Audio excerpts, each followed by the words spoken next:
అమరావతి రాజధాని రైతులకు good news.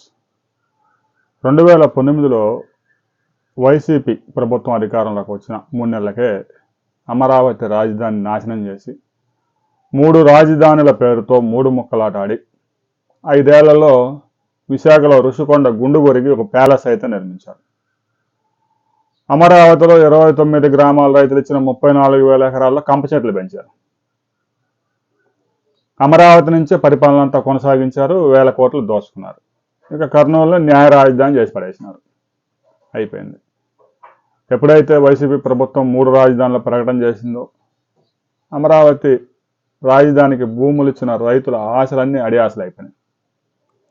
3 రాజధానులను వ్యతిరేకిస్తూ సిఆర్డీఏ కార్యాలయం దగ్గర 2020లో రైతులు పెద్ద ఎత్తున నిరసన తెలియజేశారు.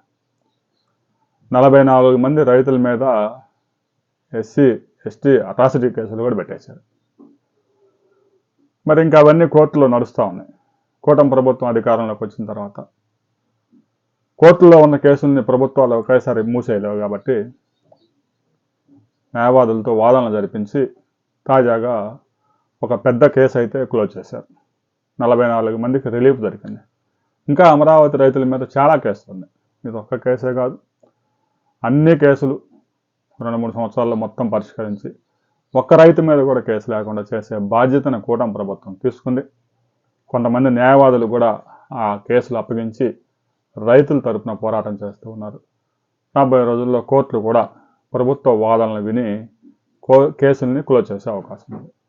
రాబోయే కొద్ది రోజుల్లో అమరావతిలో ఒక బహుళ జాతి సంస్థ భారీ పెట్టుబడులు పెట్టడానికి ముందుకు రాబోతోంది. ఆ వివరాలతో మనం మరో వీడియోలో కలుసుకుందాం.